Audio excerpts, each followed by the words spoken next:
En el nombre del Padre, y del Hijo, y del Espíritu Santo. Amén. Dios te salve María, llena eres de gracia, el Señor es contigo.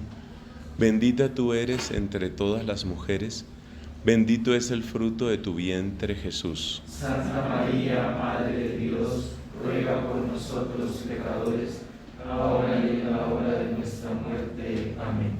En el nombre del Padre, y del Hijo, y del Espíritu Santo. Amén.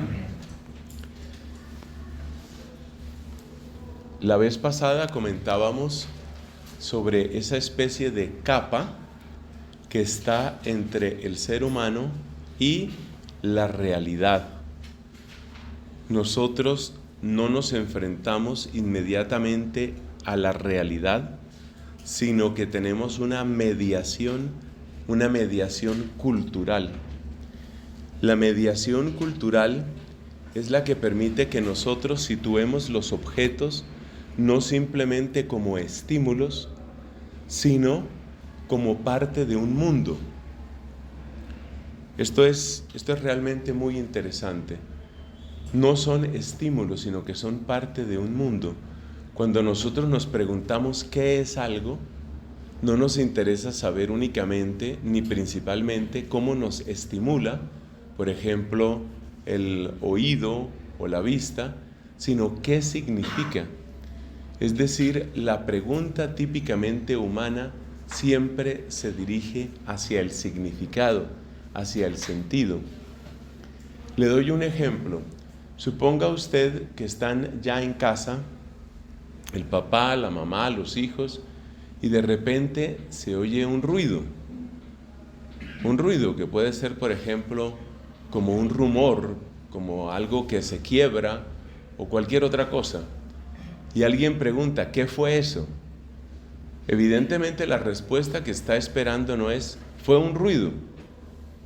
Ya se sabe que fue un ruido. La parte puramente estimúlica se sabe. Cuando preguntamos qué fue, cuando se pregunta qué fue eso, es, ¿qué significa eso? Entonces eso puede significar una grieta en el edificio, puede significar una explosión, puede significar un terremoto. ¿Qué significa eso? ¿Esto a dónde me lleva? La pregunta humana siempre es una pregunta por el sentido, una pregunta por el significado. Ese dato es muy interesante para acercarnos al Antiguo Testamento, porque pasa una cosa, y es que mientras que el estímulo se agota en sí mismo, el significado se abre. El significado se abre. Vamos a tratar de explicar esa frase y entonces de ahí vamos a poder aprender unas cuantas cosas. Nosotros escribimos aquí que el estímulo se cierra o queda encerrado en sí mismo. Un ruido es un ruido, punto. Una luz es una luz amarilla, una luz roja o una combinación de colores. En cambio, el significado, por ahora vamos a utilizar como sinónimo significado y sentido. El significado, el sentido, queda abierto. Queda abierto.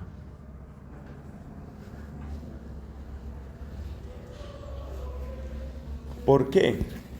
Porque el significado integra una determinada realidad dentro de un mundo. El estímulo es simplemente estímulo entre muchos otros estímulos y ya está. En cambio, el significado nos conduce a un mundo. Con la palabra mundo nos referimos al modo como nosotros existimos. Nosotros existimos en el mundo. Venimos al mundo, vino al mundo, es como un sinónimo de nacer. Entonces el significado, el sentido, entra dentro de ese conjunto de lo que es el mundo. ¿Por qué esto es importante? Porque el mundo el mundo tiene una historia que es una acumulación de significados. Cada uno de nosotros tiene una acumulación de significados. Piense, por ejemplo, en lo que es una sonrisa. Piense en una persona que es importante para usted, posiblemente de su familia. La sonrisa, digamos, del papá, de la mamá, no es una sonrisa, no es un estímulo que quedó ahí, sino que uno aprende a conocer la sonrisa o a conocer las sonrisas de las personas. Uno aprende a conocer cómo nos tratan y qué significa la manera como nos tratan. Entonces el mundo tiene una historia y en esa historia los significados se van llenando, se van llenando. Por eso decimos que los significados, que los sentidos quedan abiertos, porque tienen la posibilidad de irse llenando. Para el niño, probablemente la sonrisa simplemente significa me porté bien. Para el adolescente, la sonrisa puede significar otras cosas, camaradería, o como algunos dicen, complicidad, o puede significar yo te entiendo. Vamos a suponer el adolescente que tiene una primera relación afectiva, pero resulta que las cosas como que no van muy bien con su parejita y entonces el papá lo mira, le sonríe y le dice, créeme que te entiendo, y le sonríe.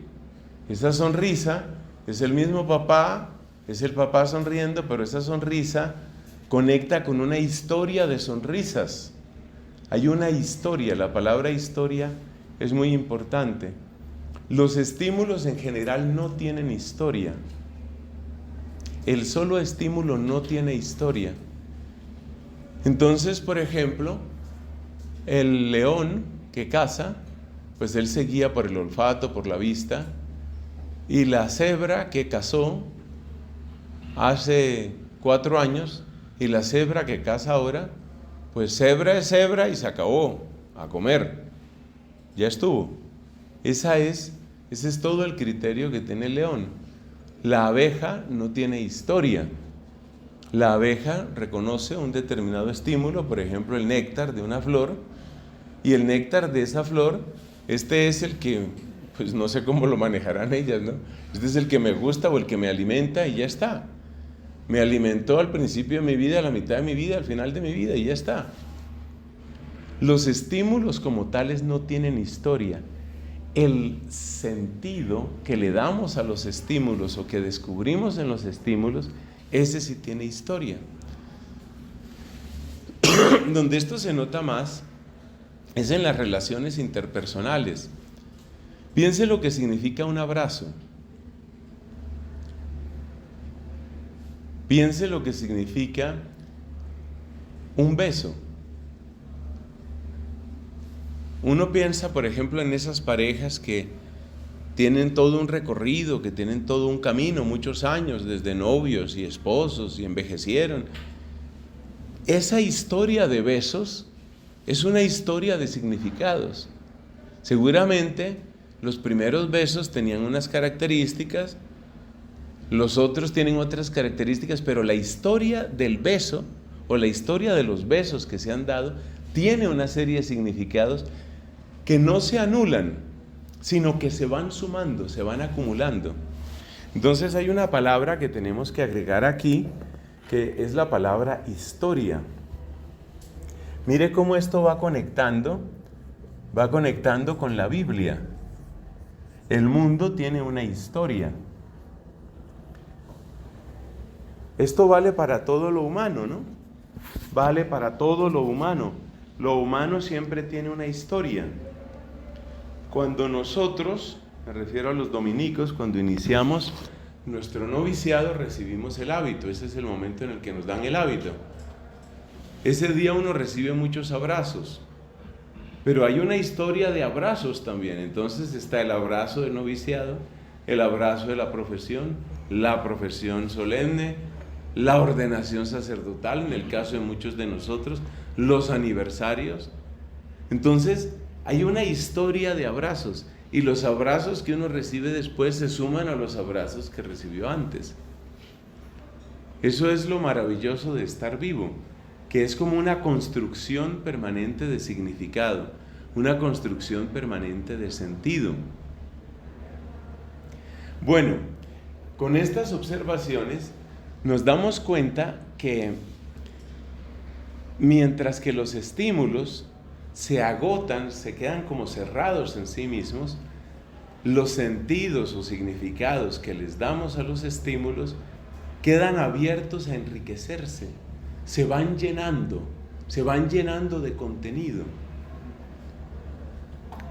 Ese llenarse de contenido hace que lo que usted vive después lo remite a lo que usted vivió antes. Entonces usted vuelve al pasado en la memoria, y en la memoria usted redescubre esa historia. Es decir, la memoria es la herramienta que tenemos para recuperar el sentido pleno, lo cual es muy importante dentro de la teología sacramental. Entonces, la memoria nos conduce al sentido pleno.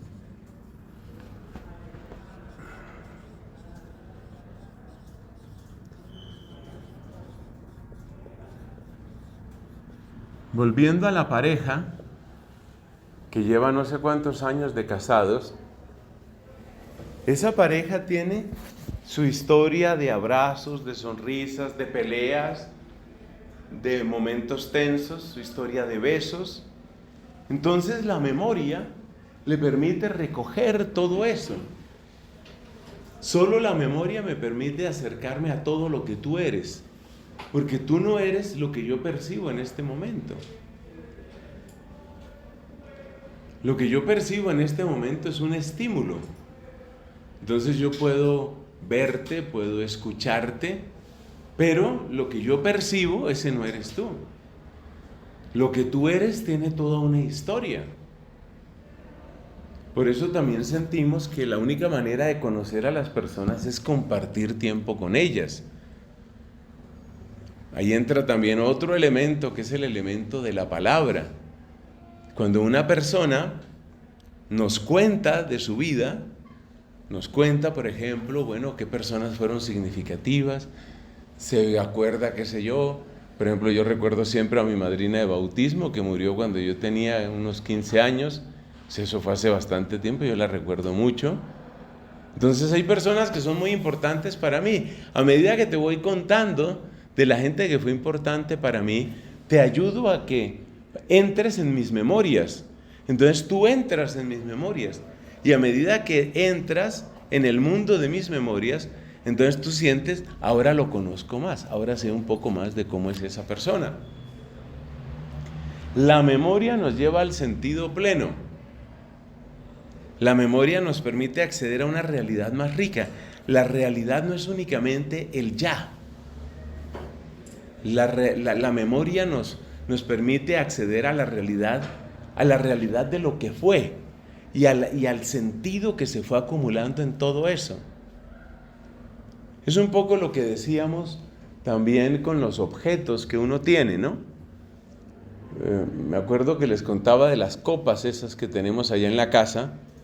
Entonces esas copas son muy importantes, pero solo cuando yo te cuento las memorias de las copas, tú dices, vaya, esto es muy importante para esta gente. Otras personas ven esas copas y dirán bonitas o feas, se quedan solo en el estímulo. Pero cuando ya te cuento la historia de las copas, tú dices, no, esas copas son muy importantes, cuidado con esas copas, cuidado, un problema con esas copas, porque esas copas son muy importantes.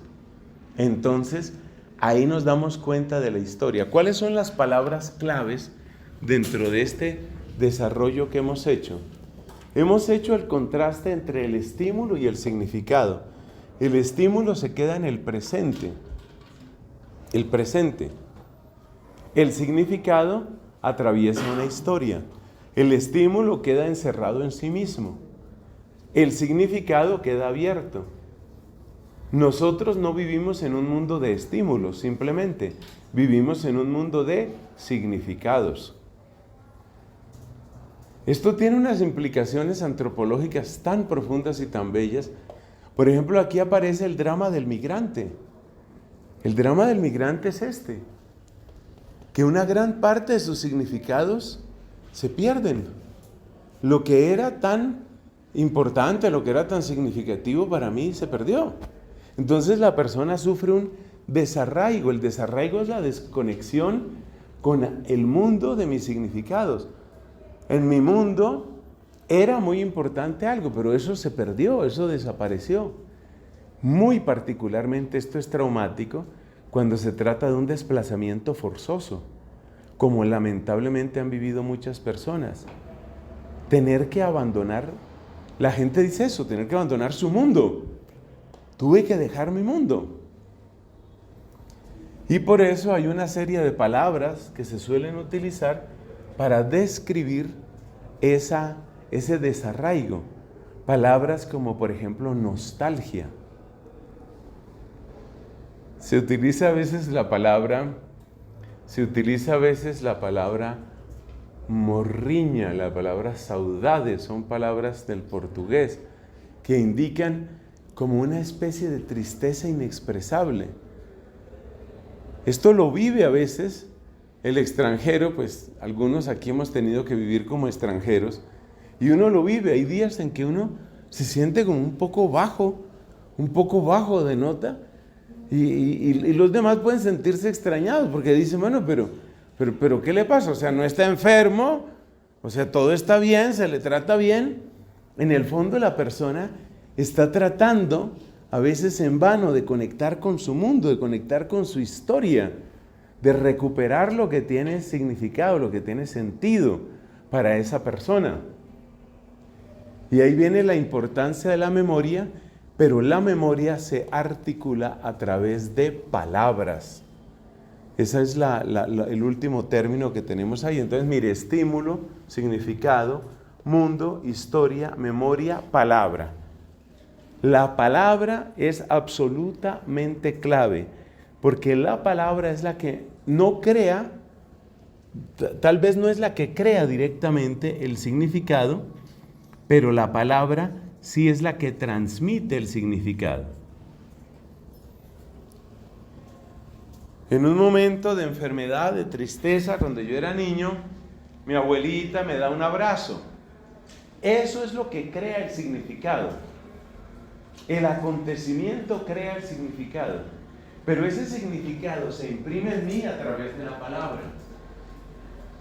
Y yo trato de transmitirlo a través de la palabra. Entonces yo hablo, le comento a usted sobre mi abuelita y cómo mi abuelita me trataba cuando yo era niño, y entonces usted me escucha atentamente y de repente ve que se me quiebra la voz, que se me encharcan los ojos. Entonces usted dice, pues eso es demasiado importante para esta persona. Ese es el descubrimiento. Entonces, este es llamémoslo así, este es el universo simbólico en el que nosotros nos movemos. Este es el universo simbólico. ¿Qué tanto de esto tienen los animales? Pues tienen algo, sí, los animales tienen algo de esto. Para un animal, por ejemplo, no es lo mismo una persona que otra. El animal ha construido una historia, aunque sea rudimentaria, ha construido una historia con alguien. Y hay historias famosas, relatos pues famosos, de animales sufriendo una especie de nostalgia, una especie de tristeza, porque se fue, se murió, se mudó, desapareció una persona que era muy importante para ese animal. Entonces ahí viene el punto. ¿Qué clase de historia tienen los animales? Pues nos damos cuenta que los animales tienen una especie de historia, pero esa historia parece quedar básicamente dentro de este mundo de estímulos. Es decir, el animal requiere de una serie de estímulos y son esos estímulos los que mantienen viva esa historia en él. Para muchos animales, un estímulo muy importante es el estímulo olfativo. Entonces, lo primero que hace el perrito con uno es olerlo. Oler, oler, oler. Y entonces, El animal espera ese estímulo. Espera ese estímulo. Entonces espera, qué sé yo, la caricia que le daba, la manera como le hablaba, el aroma de la persona que abrazaba o que lo abrazaba o que jugaba con él, la voz, todo eso es estímulo. Esa es como una especie de cuasi historia. Pero ¿qué le falta a eso? Le falta esto, le falta propiamente la palabra. ¿Cómo se nota que existe esa diferencia?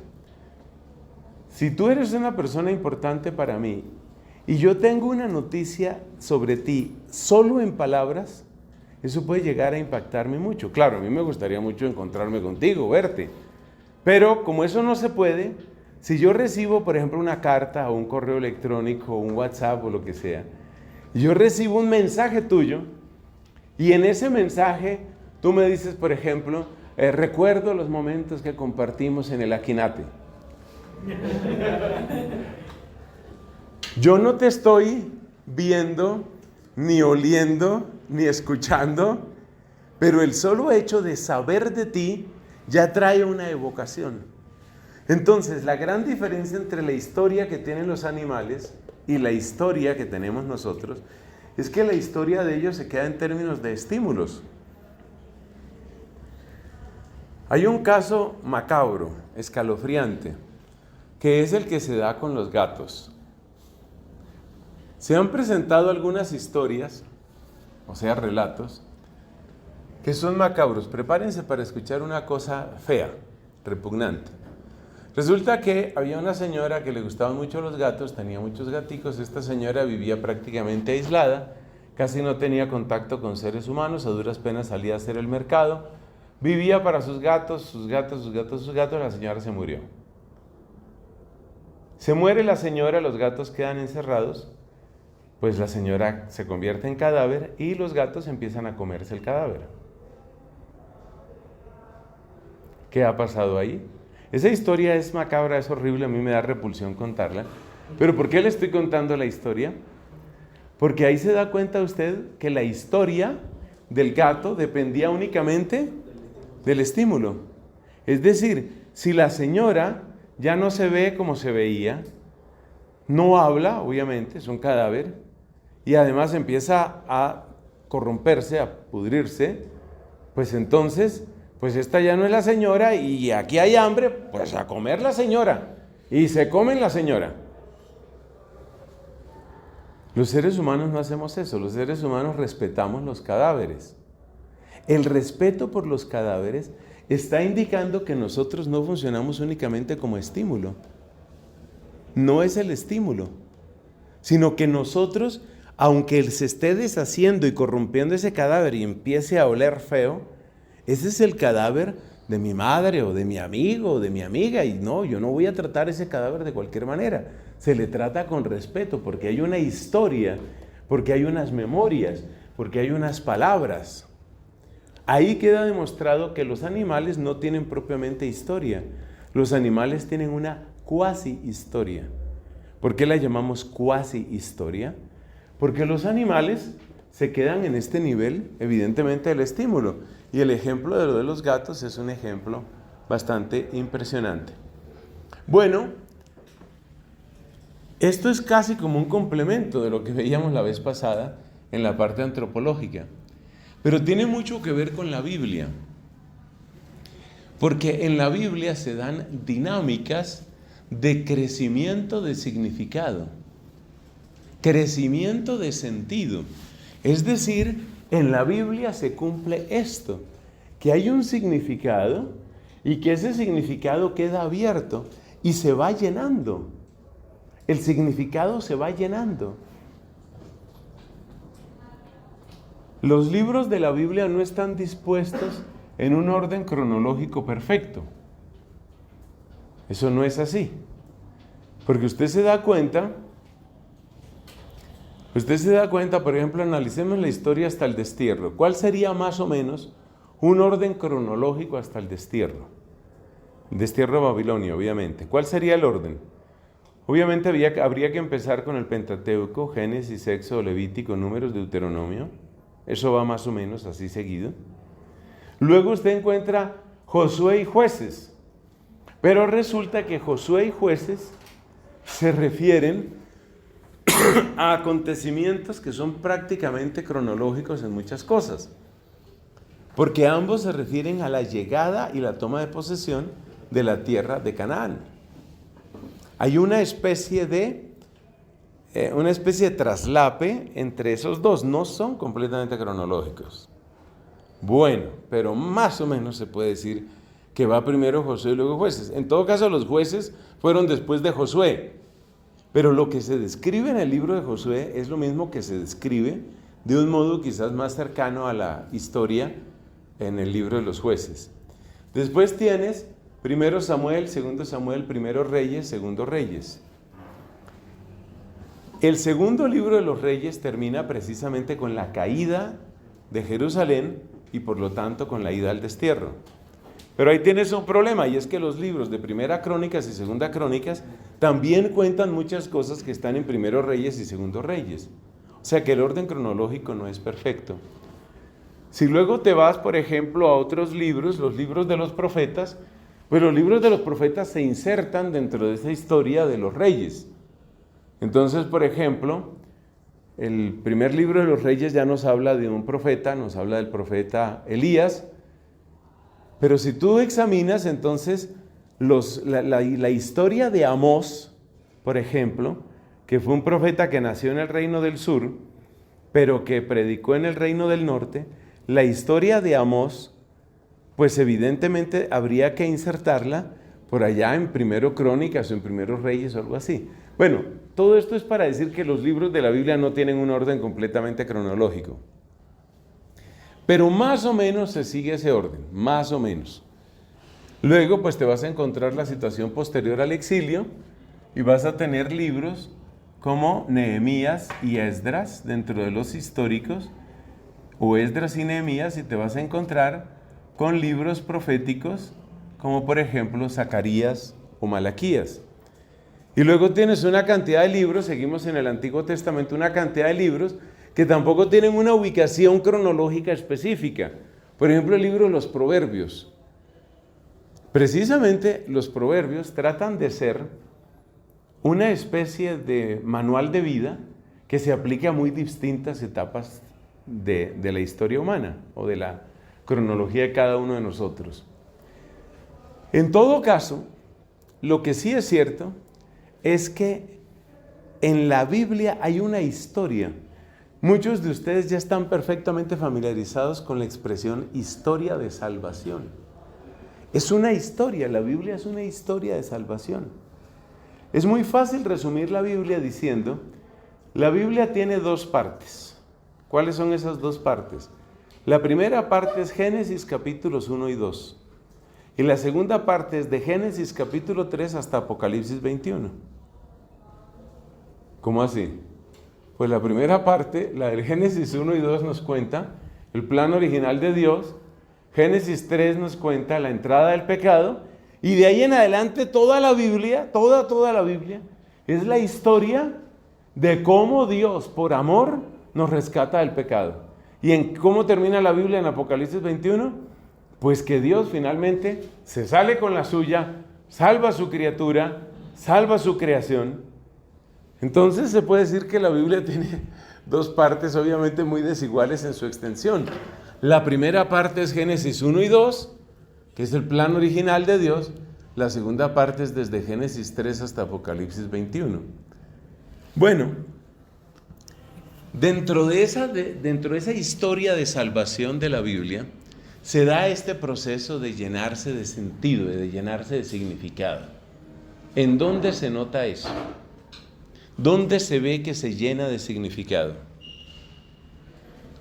Básicamente, la herramienta que nos ayuda a descubrir la plenitud de significado en la Sagrada Escritura es la alegoría.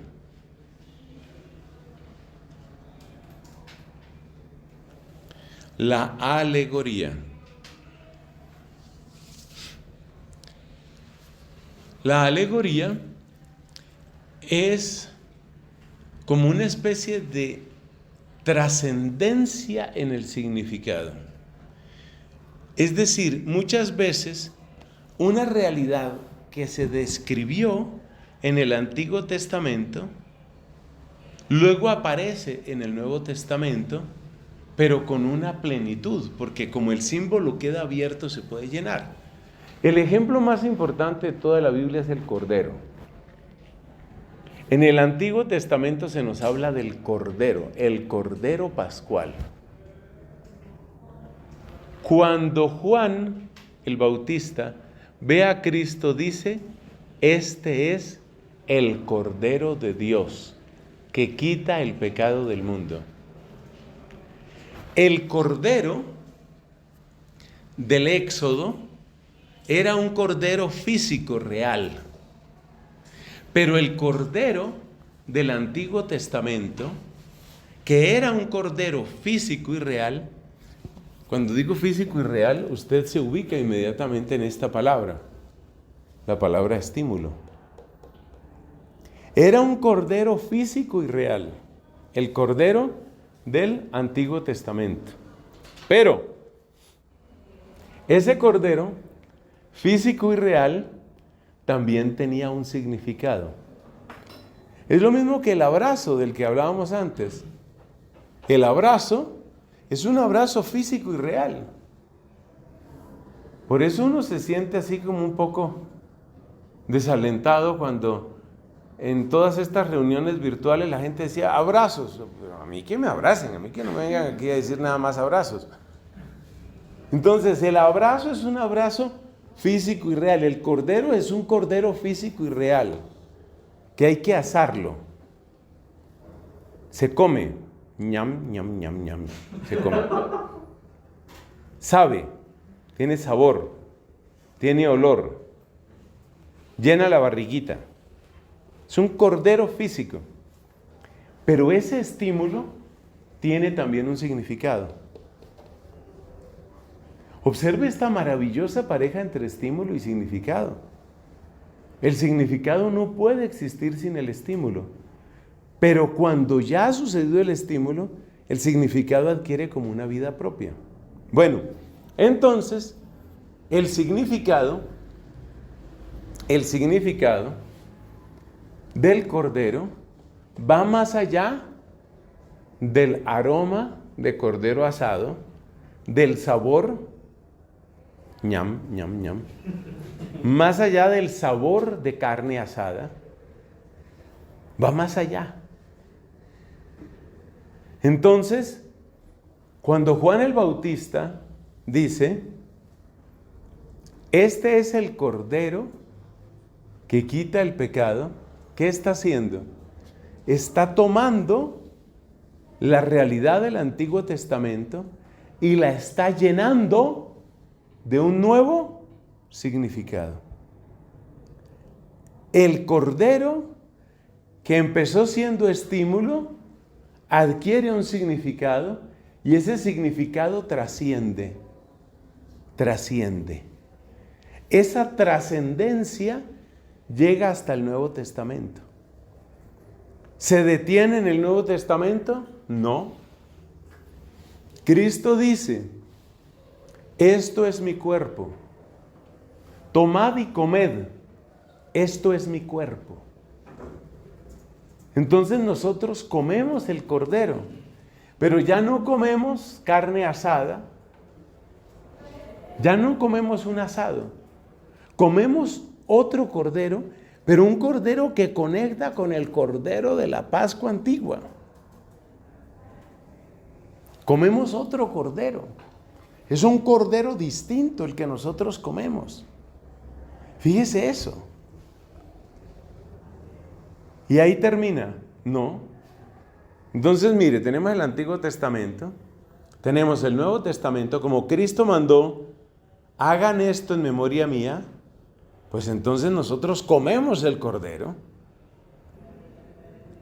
en el tiempo de la iglesia y ya ahí termina. No, porque resulta que Cristo dice: os aseguro que no beberé del fruto de la vid hasta que lo beba nuevo en el reino de Dios en el reino de los cielos. ¿Eso qué significa? Eso significa que el Cordero de Moisés era imagen que sirvió para la cena de Cristo con sus apóstoles. La cena de Cristo con sus apóstoles pasa al tiempo de la iglesia. Y lo que nosotros celebramos como iglesia, ¿qué le pasa a lo que nosotros celebramos como iglesia? Es anticipación de la cena final, el banquete del reino de los cielos. Entonces usted se da cuenta que hay una realidad, hay una historia. El cordero empezó siendo ¿qué? Un animalito que se busca ya en el rebaño. Bueno, este año nos vamos a comer este cordero. Como el cordero no sabe, vive contento.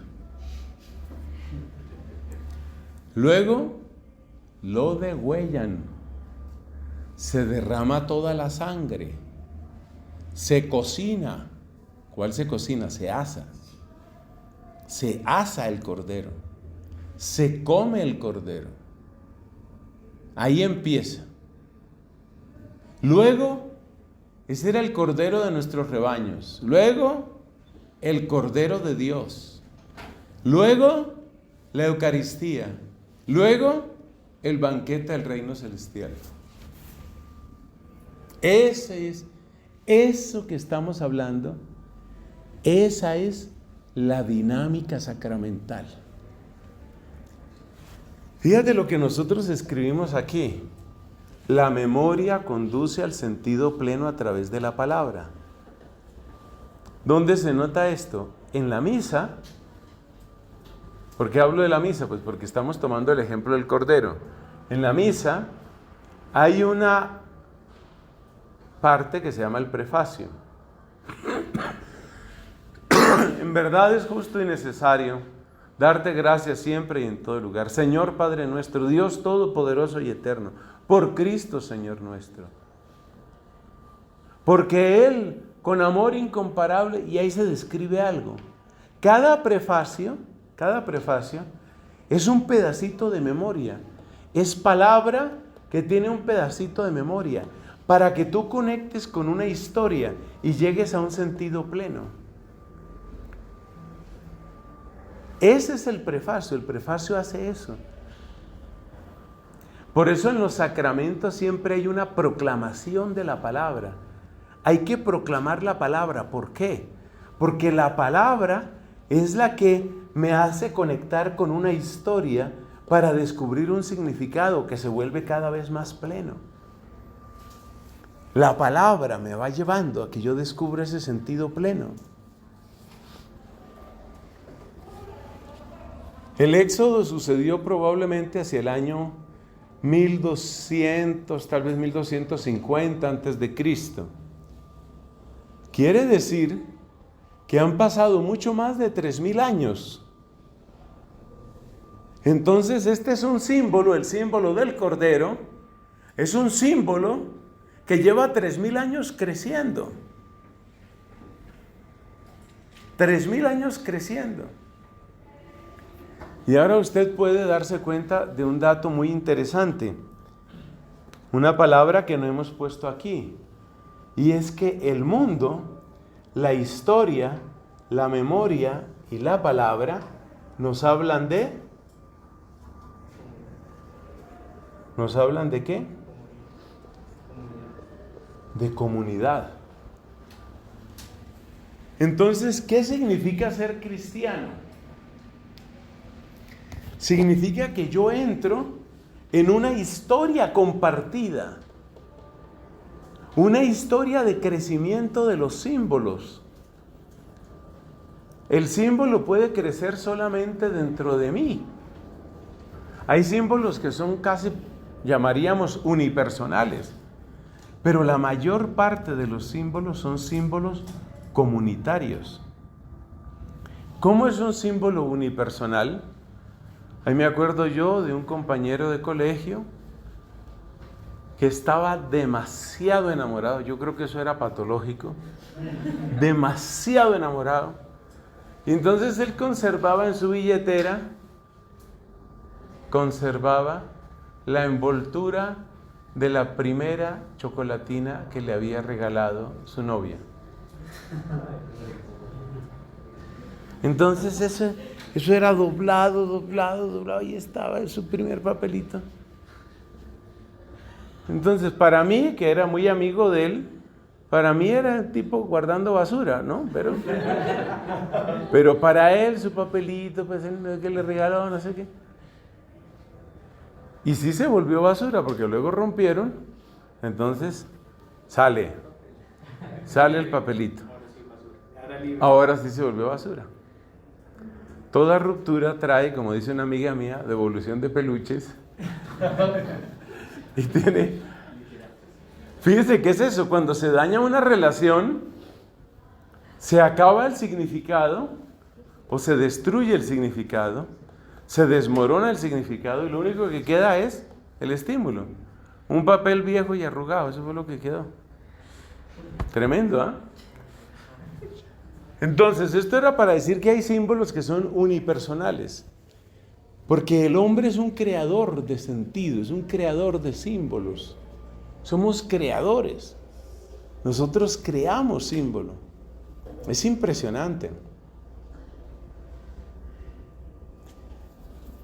La mayoría de los símbolos, sin embargo, son comunitarios. Los símbolos son comunitarios. Entonces, cuando uno participa de la misa, uno está entrando en una historia de 3.000 años, más de 3.000 años. Participar de la misa es entrar en una historia de 3.000 años, que tiene que ver con Éxodo, Pascua, Faraón, Mar Rojo, Cordero Pascual. Es impresionante. Entonces uno tiene todo ese recorrido, uno tiene toda esa historia. Es la historia que uno va recorriendo junto con otros en comunidad. Y la historia se va llenando de sentido. Se va llenando de sentido. Bueno, entonces, ¿qué hemos visto hasta ahora? Hemos visto, a partir de nuestra introducción antropológica, hemos hecho todo este cuadro para mostrar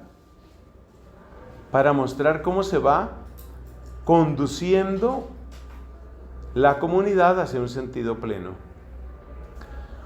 Lo que vamos a hacer en el resto de esta clase es comentar sobre algunos de los principales símbolos.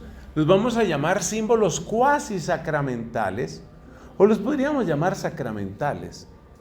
Un autor como San Agustín, por ejemplo, San Agustín habla de sacramentos del Antiguo Testamento, no tiene ningún problema.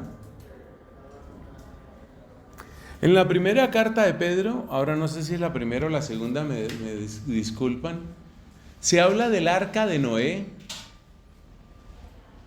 y se habla del agua del diluvio como imagen del bautismo. O sea, lo que hizo el diluvio fue que, como una especie de destrucción del mal y como una especie de rescate de lo bueno, para empezar una nueva creación.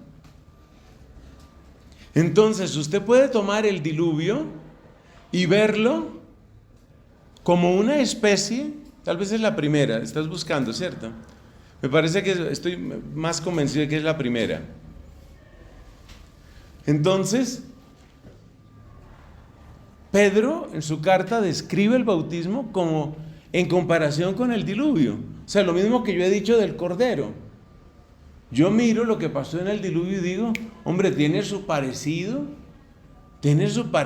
con lo que hace el bautismo. Claro, el bautismo destruye el poder del mal, preserva el bien y abre vida a una nueva criatura y una nueva creación. Eso fue lo que hizo el diluvio. Algunos padres de la iglesia van más lejos. ¿De qué estaba hecha el arca? De madera. Si el arca estaba hecha de madera, entonces la madera, a través del agua, nos salvó de la destrucción. ¿Y dónde encontramos madera en la vida de Cristo? En la cruz. Entonces la cruz es como el arca, ¿ve? Esas son alegorías, es una mirada alegórica. Es una mirada alegórica. La madera de la cruz, por supuesto, la madera no tiene ningún parecido físico, la madera de la cruz no tiene ningún parecido físico con una barca. Pero la madera de la cruz cumplió un papel semejante a la madera del arca. La madera del arca sirvió para rescatar. La madera de la cruz rescata. Al arca tuvieron que llegar todos los animalitos. De alguna manera toda la creación se agarró del arca. Bueno, toda la creación tiene que agarrarse de la cruz. Entonces ya casi esto se nos está volviendo un sermón. Ya les voy a decir, hermanos, tenemos que sujetarnos a la cruz para salvarnos. Así predicaban los padres de la iglesia. Esa es una predicación típica de los padres de la iglesia. Esto se ha perdido mucho en nuestro tiempo. En nuestro tiempo, la exégesis racional, histórico, crítica, se ha hipertrofiado de tal manera que muchas personas creen que la única manera de entender la Biblia es esa. Pero resulta que hay toda una riqueza que está en términos de estas alegorías, que no es otra cosa sino el crecimiento de los símbolos. Entonces yo puedo ver en el diluvio el bautismo, en el arca la cruz, en la nueva creación la salvación que Dios nos trae. O sea que en cierto sentido, imagínense lo que vamos a terminar diciendo. El arca de Noé era una especie de sacramento. Imagínense eso. El arca de Noé era una especie de sacramento. ¿En qué sentido? En que era realidad y significado. Usted se va a dar cuenta que la característica de todo sacramento es que es realidad y significado. O si lo quiere decir de otra manera, estímulo y significado. Los padres de la iglesia no utilizaban la palabra estímulo, esa es una palabra muy moderna. Ellos utilizaban la palabra res. Res en latín quiere decir una cosa. Era una realidad física, una cosa, res. Y luego significado. San Agustín, que tiene toda una teología sacramental, habla de la res, la cosa, la palabra, que es el verbum, y entonces la frase famosa de San Agustín es accedit verbum ad elementum et fid sacramentum. La palabra se une al elemento, el estímulo, la cosa, y se realiza el sacramento. Entonces la teología sacramental de San Agustín, yo tengo que dejarles una lectura sobre San Agustín y los sacramentos. Es una cosa impresionante este hombre, porque él ve sacramentos, como buen padre de la iglesia, él ve sacramentos en todas estas realidades del Antiguo Testamento. ¿A quién de nosotros se le ocurriría decir que el arca es un sacramento? Pero si uno está atento a los frutos, entonces uno se da cuenta que el arca de la alianza cumplió algo así como un papel de sacramento. Ya hemos encontrado entonces una especie de sacramento, una especie de sacramento. Ese sacramento es el arca. ¿Quién se lo iba a imaginar? Si avanzamos un poco en la Sagrada Escritura, encontramos luego a Abraham. Y ahí encontramos otro protosacramento. ¿Cuál es ese protosacramento o presacramento, cuasisacramento? La circuncisión. La circuncisión. Sobre este tema de la circuncisión tenemos que detenernos un poco para comprender cuál era el sentido, qué pasó con la circuncisión, por qué desapareció la circuncisión, etc. Bueno, lo primero que nos llama la atención de la circuncisión es que presenta un sesgo sexista. Porque resulta que si hablamos de circuncisión, pues obviamente hablamos de los varones. A primera vista, esto puede hacer suponer que hay una exclusión de la mujer. La mujer queda excluida. Sí, en cierto sentido eso es verdad, pero es que tenemos que referirnos a una cultura que funciona con la lógica de familia, no con la lógica del individuo. Nosotros desde muy pequeños, es decir, cronológicamente pequeños, desde muy pequeños, nosotros pensamos en términos de individuo. Estas antiguas culturas, no solamente los hebreos, sino muchas otras culturas de la antigüedad, no piensan tanto en términos de individuo, sino en términos de familia. Entonces, cuando se habla de la circuncisión de los varones, se habla de la pertenencia a Dios de las familias. O sea, lo que hay detrás de la circuncisión es una lógica familiar. ¿Esa lógica familiar sigue siendo válida? Alguien dirá que no, precisamente por lo que hemos acabado de decir, por lo que hay tanto individualismo, personalismo en nuestra época. Alguien dirá que no. Pero mire que hay cosas interesantes. Hace poco me encontré con una estadística sobre la transmisión de la fe. ¿Qué pasa, por ejemplo, cuando el papá es practicante y la mamá no? ¿Qué pasa cuando la mamá es practicante y el papá no? ¿Qué pasa cuando ambos son practicantes y qué pasa cuando ninguno de los dos es practicante? La pregunta es, ¿cómo influye la práctica de la fe de los papás en la transmisión de la fe a los hijos? Entonces mire este descubrimiento. Pues es obvio que cuando ambos papás son practicantes es cuando se presenta la máxima transmisión de la fe. Pero lo más interesante es, ¿qué pasa?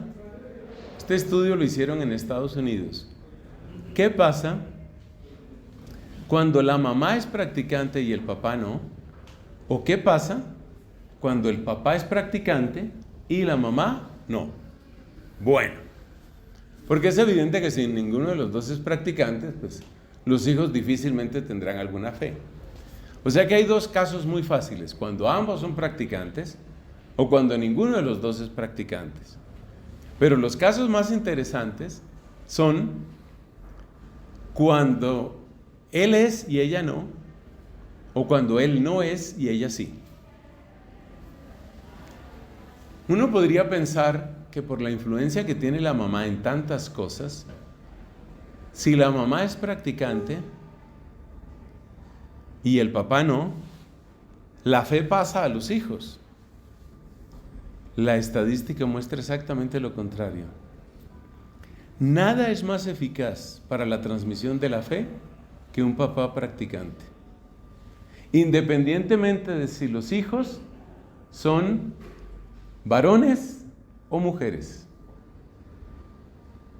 El papá practicante transmite más la fe que la mamá practicante, suponiendo que solo uno de los dos sea practicante. Este es un dato antropológico que ahí se lo dejo para que usted lo piense. El papel que tiene un hombre creyente. Vivimos en una época en la que lo masculino se suele menospreciar. Es interesante darse cuenta que un papá practicante tiene un impacto mayor que una mamá practicante. Eso es interesante. ¿A qué se puede deber eso? Pues no es tan fácil saberlo, pero parece que está relacionado con el tema de la autoridad. Es decir, aún en culturas que son bastante más igualitarias que las nuestras, la autoridad es mayor, está asociada mayormente a los varones. Y no estamos hablando aquí de autoridad en términos de violencia, sino de la autoridad en algo como es la transmisión de la fe. Hay una razón biológica por la que el varón pueda tener una autoridad, llamémosla así, una autoridad natural mayor ante los hijos. Este es un tema muy polémico. Si esto lo digo en otros contextos me sacan a piedra, porque van a decir, no, claro, ahí está todo el machismo, el patriarcalismo, hombre tenía que ser dominico, inquisidor. Si hay una razón biológica. Observe usted esto tan interesante sobre el hombre y la mujer. Cuando llega la adolescencia y se presenta el desarrollo, tanto en hombres como en mujeres, la palabra desarrollo pues alude a la aparición de caracteres sexuales primarios y secundarios. En los varones se produce un cambio de voz. En la mujer también hay un cambio de voz, pero el cambio de voz es mucho menor en la mujer, de manera que la voz de la mujer se aproxima bastante a la voz de la niña, la voz del varón se distancia mucho de la voz del niño. Entonces ahora sitúese usted en el mundo de los niños. El niño oye una frecuencia acústica en los otros niños. Esa frecuencia acústica es alta, es aguda. Quienes tenemos cerca colegios, sabemos la capacidad para chillar que tienen esos niños. Es una cosa impresionante. Llegan a unas notas agudas y además a unos decibeles impresionantes. Entonces, niños y niñas tienen una voz aguda. Cuando llega una voz femenina, por ejemplo, la mamá o una profesora, es una voz que al niño, en términos de frecuencia auditiva, le resulta próxima, muy próxima. La voz de una mujer adulta no es exactamente del mismo rango que la voz de una niña, obviamente, aunque hay mujeres que tienen una voz bastante cercana a la de las niñas. Pero en todo caso es una voz que es muy próxima, acústicamente es muy próxima a la voz de la niña. Es una voz que resulta familiar.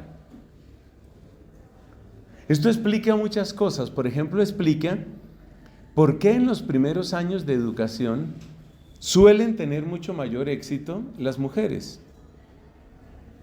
La voz de la profesora en el kinder, en el jardín infantil, la voz de la profesora le suena muy, muy cercana al niño. Es una voz que entra dentro de su universo acústico. La voz del varón no. La voz del varón aparece más o menos entre una quinta y una octava por debajo de las otras voces. Es una voz distinta. Como además es una voz fuerte, entonces es una voz que tiene más fuerza, que es más grave, que es más penetrante. ¿Sabía usted que las ondas de menor frecuencia tienen mayor penetración que las ondas de mayor frecuencia? Eso significa que una voz profunda literalmente llega más profundamente. Nosotros los varones no le hacemos tanto análisis a las voces a menos que estemos dando un curso de sacramentos. Pero las mujeres sí analizan mucho las voces. Y a las mujeres, no les voy a preguntar aquí en público a las damas que están presentes, pero a las mujeres las voces profundas les producen un efecto muy, muy particular. Es decir, es una voz que literalmente entra, es una voz que afecta mucho más a la persona. Bueno, esta especulación científica es para contarle por qué, si hay una razón biológica para pensar que la autoridad está unida con el varón. El varón usualmente tiene más fuerza, el varón tiene una voz más profunda, la voz del varón se distingue inmediatamente dentro de la familia. Pensemos en una familia donde hay papá, mamá, hijos. La única voz que es radicalmente distinta de las otras es la voz del hombre. Las otras voces son muy parecidas en términos de frecuencia acústica. Bueno, todo esto, ¿por qué lo estamos diciendo? Porque la circuncisión era solo de los varones. Entonces, la circuncisión no es una exclusión de la mujer, sino es una inclusión de la familia. Escriba esa frase que le conviene. La circuncisión no es una exclusión de la mujer, es una inclusión de la familia. Es decir, la circuncisión de los varones lo que significa es, básicamente lo que significa la circuncisión de los varones es que si entra usted, entra toda su familia. Lo que hemos dicho de la transmisión de la fe. Si entra usted, entra su familia. Y si entra la mujer, no necesariamente. Entonces, primer dato, la circuncisión era una celebración familiar. Pregunta, ¿se conserva eso en el Nuevo Testamento? Respuesta, sí.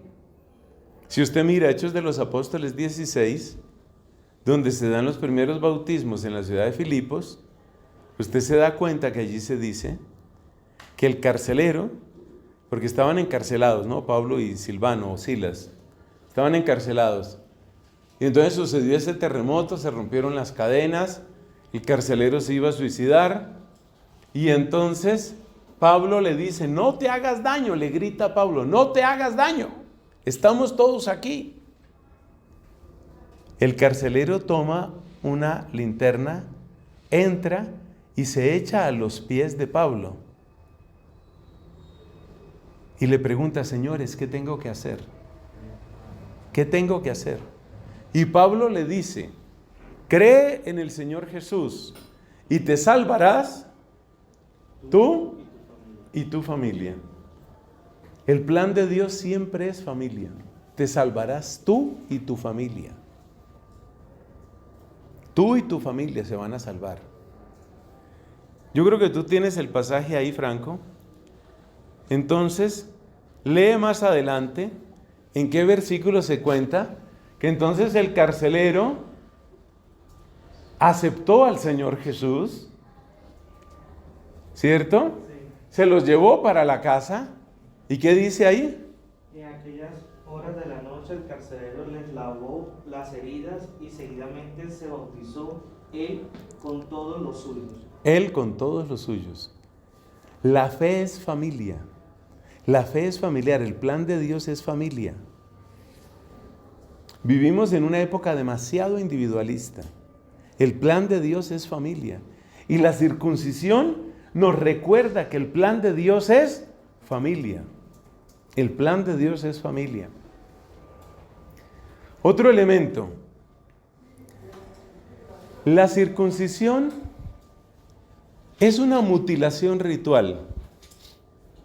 Entonces ahora nos vamos al cuerpo del varón. Porque ya explicamos que es obviamente un rito que se cumple en el cuerpo del varón. Por la circuncisión se quita la parte final de la piel que cubre el miembro viril, lo que se llama el prepucio. Entonces, ¿qué es lo que corporalmente un varón siente más suyo? Pues su sexo. Lo mismo vale para la mujer. Lo que cada uno de nosotros corporalmente siente más suyo es su sexualidad. De algún modo, el sexo, es decir, la genitalidad, es la expresión física de nuestro yo. Entonces, que se metan con los genitales de uno es meterse con uno. Entonces usted póngase a pensar la escena. Yo no sé si aquí haya gente circuncidada, no voy a mirar para allá. Pero usted póngase a pensar eso de que se le acerquen a uno con un cuchillo.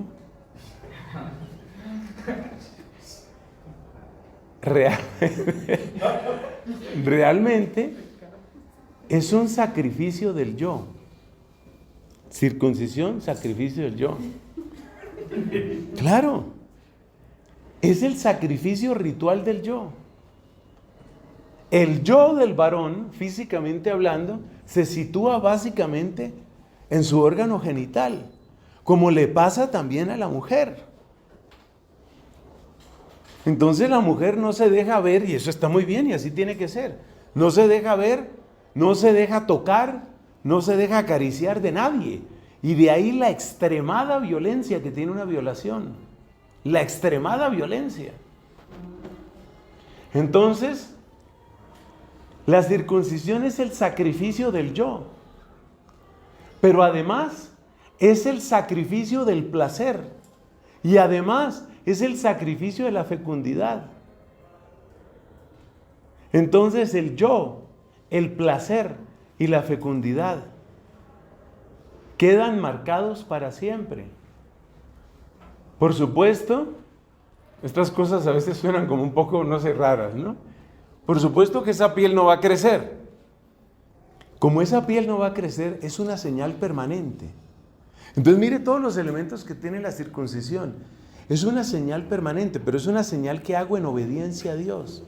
O sea, Dios ha marcado mi cuerpo, Dios ha marcado mi ser, Dios ha marcado mi yo, Dios ha marcado mi placer, Dios ha marcado mi fecundidad. Y acuérdese que en la Biblia la fecundidad es la respuesta más concreta a la pregunta, ¿cuál es el sentido de la vida? Por eso, el que no tiene hijos es un maldito. O sea, ¿usted para qué vive?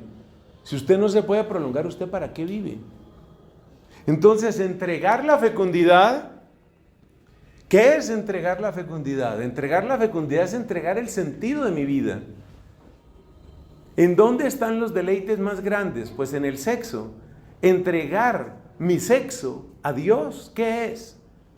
Es ponerlo a Él por encima de todo placer que yo experimente, por encima de mis decisiones, porque está por encima de mi yo, por encima del sentido de mi vida, porque la fecundidad ha quedado marcada por Él, de tal manera que ese hombre, todos los días de su vida, al ver su cuerpo, con esa señal de la circuncisión, tiene que recordar, yo soy de Dios, yo soy de Dios. Básicamente el sentido de la circuncisión es marcar un antes y un después en la pertenencia a Dios. Es decir, yo soy de Dios, yo soy de Dios. Eso es lo que significa la circuncisión. Pero acuérdense que no es yo, sino que es familia. ¿Cuál es la frase más famosa de Josué? Escoged israelitas, ¿a quién vais a servir? Si a los dioses que sirvieron vuestros padres en Egipto, o a los dioses que sirven los cananeos en esta tierra. Y luego añade, mi casa y yo y mi familia serviremos al Señor. De hecho, así está en hebreo. Él dice primero su decisión personal, yo y mi familia. Entonces, ¿qué es la circuncisión? La circuncisión es una señal de que tengo una alianza eterna, irreversible. Yo y mi familia tenemos una alianza eterna, no digamos eterna, es demasiado decir. Yo y mi familia tenemos una alianza irreversible. ¿Alianza irreversible con quién? Con Dios. ¿Y qué afecta a eso? Mis decisiones, porque afecta a mi yo. Mi placer, porque el placer más intenso es el del sexo.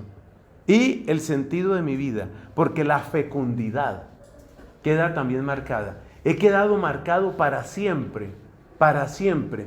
Yo y mi familia hemos quedado marcados para siempre. Es un sacramento. Entonces, si tuviéramos que darle un nombre, ¿cómo se llamaría la circuncisión? La circuncisión se llama el sacramento de la pertenencia. Yo pertenezco a Dios. Pero todavía Acuérdese lo que dijimos aquí. ¿El sentido qué? Queda abierto. Todavía hay más con la circuncisión. Los judíos, pasando el tiempo, tomaron una costumbre. Y es que la circuncisión era el momento de darle el nombre. Entonces, el día que el judío es circuncidado es el día en el que también se le da el nombre. Entonces, yo tengo un nombre. Ese nombre está asociado a mi alianza. Todo lo que yo soy. ¿Y cómo o para qué sirve el nombre? El nombre casi no sirve para que uno se hable a sí mismo. ¿Para qué sirve el nombre? El nombre sirve para que los demás me reconozcan.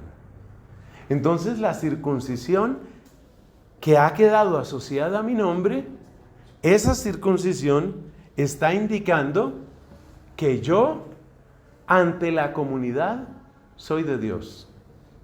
Yo soy de Dios. Que lo sepa toda la comunidad. Yo y mi familia somos de Dios. La circuncisión es, en ese sentido, una realidad que uno tiene que llamar prácticamente sacramental. La circuncisión era una realidad sacramental, porque era una realidad, claro, afectaba la carne de esos varones, pero es una realidad sacramental en el sentido de que tiene un significado. ¿Por qué no la llamamos estrictamente sacramento? Porque el Concilio de Trento definió sacramento como aquello que trae la gracia santificante. Eso lo hemos dicho en las catequesis a niños y jóvenes. Ese elemento de la gracia santificante es un elemento que no podemos asociar directamente con el Antiguo Testamento. Pero ya usted se da cuenta de toda la riqueza simbólica que tiene la circuncisión. Es impresionante. El primer libro de los Macabeos nos cuenta que cuando hubo una invasión de la cultura helénica, es decir, cultura de origen griego y macedonio, una invasión de la cultura helénica allá en la Tierra Santa, los judíos empezaron a disimular la circuncisión. Es decir, que no se note que yo pertenezco a Dios. Como en los gimnasios griegos únicamente estaban varones, y como en los gimnasios griegos la gimnasia se practicaba desnudos, entonces, ¿en qué podría consistir aquello de disimular la circuncisión? Pues que se pondrían una especie de taparrabo, quién sabe qué era lo que se ponían ahí, pero en todo caso que no se note que yo soy circuncidado, que no se note que yo soy de Dios. Esto nos lleva a una tremenda pregunta. Si la circuncisión tiene todo ese valor familiar, comunitario, de pertenencia, de absoluto, de entrega, de nombre, ¿no debería seguirse practicando en el mundo cristiano? Pues esa fue la discusión que se dio en el Concilio de Jerusalén. Si había que circuncidar a los paganos que se convirtieran al cristianismo. Sobre esto la posición de Pablo fue relativamente ambigua. ¿Por qué fue relativamente ambigua? La posición de Pablo fue relativamente ambigua porque él, por ejemplo, circuncidó a Timoteo. Pero luego Pablo dice, no es necesario circuncidarse. Entonces, es un poco ambiguo, pero en general podemos quedarnos con que la circuncisión en el Nuevo Testamento deja de practicarse. Cuando lleguemos a la parte del Nuevo Testamento, ahí hablaremos de eso. Por ahora, nos quedamos con este análisis. Hasta aquí vamos, en el Antiguo Testamento. ¿Qué hemos hecho hoy? Pues hemos prolongado nuestra reflexión antropológica con todas esas palabras tan importantes: estímulo, significado, mundo, historia, memoria, palabra, comunidad. Y hemos avanzado en la primera parte del Antiguo Testamento. Ni más ni menos que la circuncisión. Luego vamos a mencionar algunos otros elementos sacramentales. El más importante era la circuncisión. Aunque el Cordero Pascual toca hacerle más análisis. ¿Por qué el Cordero? ¿Por qué de un año? ¿Por qué sin mancha ni defecto? ¿Por qué el uso de la sangre? Todo eso tiene un significado muy, muy interesante. Gloria al Padre, al Hijo y al Espíritu Santo. Como era en el principio, ahora y siempre, y por los siglos de los siglos. Amén.